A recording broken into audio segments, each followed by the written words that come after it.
Muy buenas a todas y a todos, y enhorabuena por haber sacado un ratito más para repasar digestivo, una asignatura muy rentable. Vamos a un tema bastante rentable, hemorragia digestiva baja. Mi nombre es Darío y si tenéis cualquier pregunta, aquí estoy. Vamos allí. Es un tema que la academia clasifica 15 preguntas directas porque el paciente viene por rectorragia, es decir, viene con sangrado activo. Pero si tocamos todos los temas más periféricos que aparecen aquí, pues divertículos, enfermedad inflamatoria intestinal, neoplasia de colon, son temas como podéis ver más de 60 veces preguntados en el MIR. Cosas claras: rectorragia, sangre franca por el ano, no mixta a heces; hematoquecia, sangre más heces. Por definición, la hemorragia digestiva baja es toda aquella que acontece distal al ángulo de Treitz hasta el ano. Para llegar al tramo más distal, hasta válvula iliocecal más o menos, pues tenemos la colonoscopia. Si no nos da el diagnóstico, en regla general lo que vamos a hacer es una cápsula endoscópica, si el paciente está estable. ¿Cómo nos lo han preguntado en MIR? Pues alteración del tránsito intestinal en paciente mayor con pérdida de 5 kilos y rectorragias. Esto es muy sugestivo de cáncer de recto. Pues lo que le vamos a hacer es una colonoscopia. La sangre oculta nos sirve, ya vemos la sangre. El TAC podría servir para el estadiaje, pero primero tenemos que ver si hay tumor. Y la arteriografía solo serviría si el paciente tuviera sangrado activo, que no nos lo precisan. El algoritmo, cuando un paciente viene con sangrado, una hemorragia digestiva baja a urgencias, lo primero que tenemos que mirar es si el paciente está estable hemodinámicamente. Si no hay inestabilidad y el paciente tiene más de 40 años, haremos colonoscopia. Si tiene menos de 40 años, si tiene factores de riesgo, le haremos colonoscopia. Si el paciente es inestable hemodinámicamente, lo que tenemos que hacer es evitar que el paciente fallezca antes de que podamos estudiarlo. Medidas generales: le vamos a poner resucitación, le vamos a transfundir si necesita, ponemos suero, dos vías periféricas, vía central si hace falta, lo monitorizamos. Y lo primero que vamos a hacer, porque no necesita preparación y nos puede dar el diagnóstico, sobre todo si la hemorragia es muy importante y no le ha dado tiempo a ser digerida y ha avanzado porque es irritante a nivel intestinal, es una endoscopia de vía alta. ¿Por qué? Porque la colonoscopia, que es en principio lo que nos va a dar diagnóstico, necesita preparación. Y no vamos a hacer preparación, y por eso está entre paréntesis, si el paciente no está hemodinámicamente estable suficiente. Si la hemorragia es intensa y persiste, lo que vamos a hacer es una angiografía, porque el sangrado es activo y lo podremos ver, habrá fuga de contraste. Si esto no nos da el diagnóstico, o para tratar podemos intentar hacer una enteroscopia, y mejor si la podemos hacer dentro del quirófano por si fallamos y necesitamos operar directamente. En cambio, si la hemorragia es más leve o moderada, podemos intentar, tras haber hecho la colonoscopia y no haberlo solucionado, ir a verlo directamente con enteroscopia pasando la válvula iliocecal. Si con esto no lo vemos o es más distal, podemos intentarlo localizar con angiografía o gammagrafía con hematíes marcados. Si esto no nos da el diagnóstico, no lo podemos hacer una videocápsula.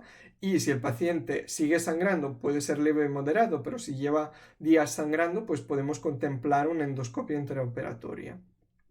Cambio, si cesa la hemorragia, podemos usar cualquiera de estas, aunque la que se suele usar por comodidad es la videocápsula. Entonces, en el MIR, paciente de 63 años, nos meten un antecedente de primer grado de cáncer colorectal, tiene hemorroides desde hace muchos años, pero hoy viene por hematoquecia y es hemodinámicamente inestable. ¿Qué teníamos que hacer? Pues medidas generales: una endoscopia digestiva alta que nos puede dar el diagnóstico. La mejor prueba es la colonoscopia, que nos permite tratarlo, y lo vamos a ver ahora. Si el paciente sospecháramos un divertículo de Meckel, la gammagrafía con tecnecio 99 metestable es útil. Lo que no vamos a hacer es insistir en la preparación de colon si el paciente no está estable hemodinámicamente. ¿Por qué? Porque tendrá una escala de Boston fantástica, pero habrá fallecido. MIR 2009, paciente cardiópata con bastantes antecedentes que viene con una anemia ferropénica bastante importante, con gastroscopia y colonoscopia sin alteraciones. La paciente está estable, no está sangrando activamente, que hay que hacer una cápsula endoscópica. Aquí la tenemos. Ahora viene el diagnóstico diferencial de un paciente que viene a urgencias por sangrado rectal.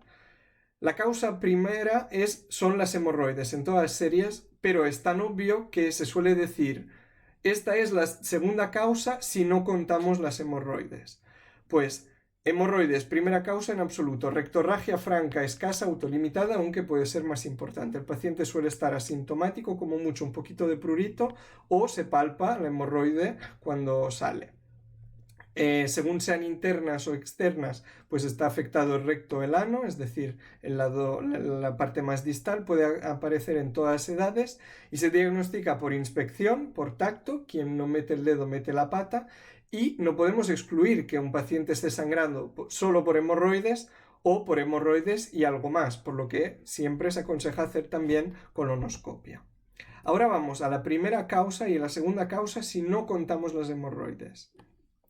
La primera sería la diverticulosis, sobre todo en paciente de más de 60 años. Diverticulosis, misma clínica, rectorragia franca, escasa, autolimitada.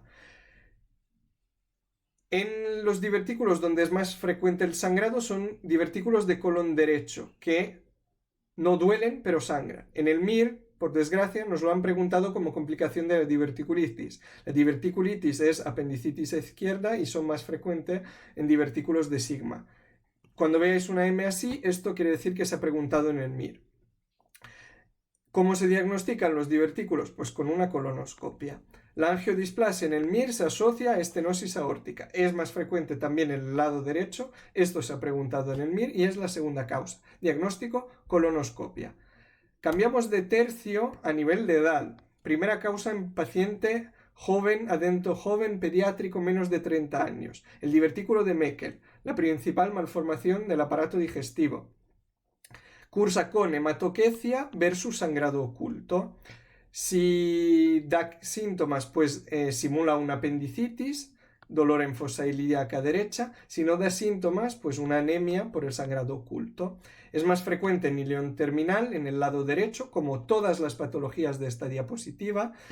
Si el sangrado no es franco, pues podemos pedir sangre oculta en heces, pero la mejor prueba es gammagrafía con tecnecio 99 metestable. Lo hemos visto antes. ¿Cómo nos han preguntado esto? Pues mujer de 80 años, MIR 2008, con factores de riesgo cardiovascular. Tiene un cuadro de dolor abdominal, malestar, sangre roja en ano, contacto con sangre roja, una leve anemia, todo demás está más o menos bien, un poquito de elevación de creatinina, restos hemáticos, múltiples divertículos, a nivel de sigma, rezumado activo de sangre en divertículo en colonoscopia, que es lo que hay que hacer.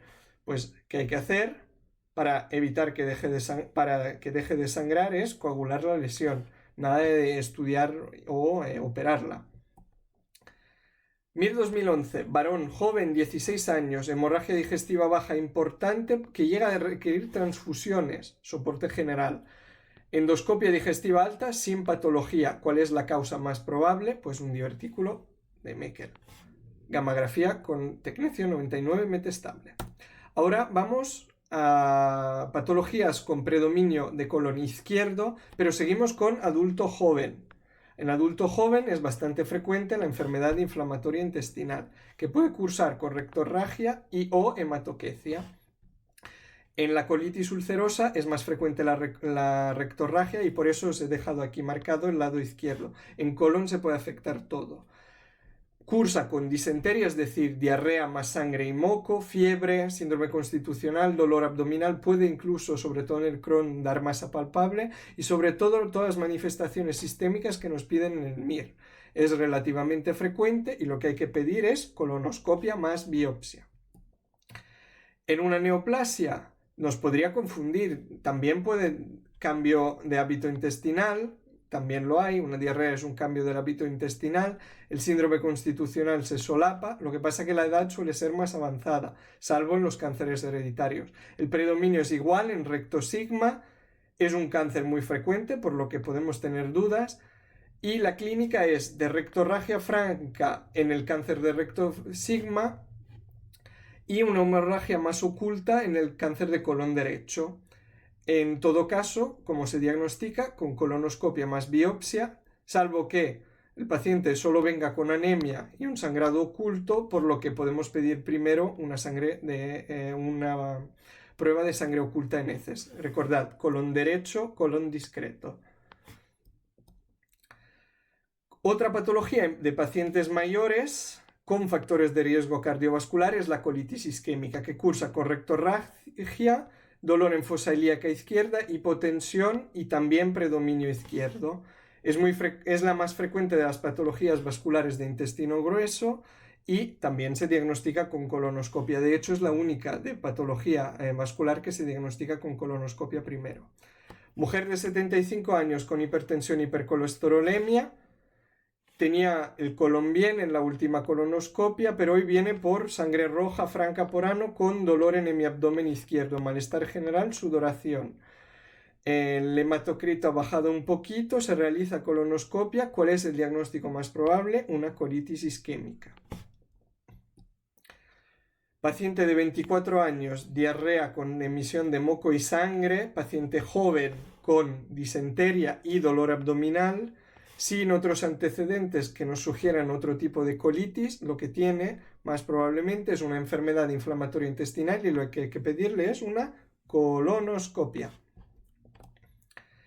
Y por último, mujer de 55 años que nos viene por astenia, tiene una anemia ferropénica bastante importante y es posmenopáusica, por lo que no va a sangrar por la regla. No tiene metrorragias que nos sugieran un cáncer ginecológico, tiene algo de clínica de tracto digestivo superior, pero en la endoscopia alta no hay signos de alteraciones. ¿Qué hay que hacer? Pues hay que estudiarle primero el colon, a ver que no tenga un cáncer de colon que nos pueda justificar toda esta patología. Un cáncer de colon que sería más bien derecho por esta astenia, esta anemia oculta. Y nada, en poco más de 10 minutos hemos repasado hemorragia digestiva baja, así que muchos ánimos, que ya queda menos. Un abrazo.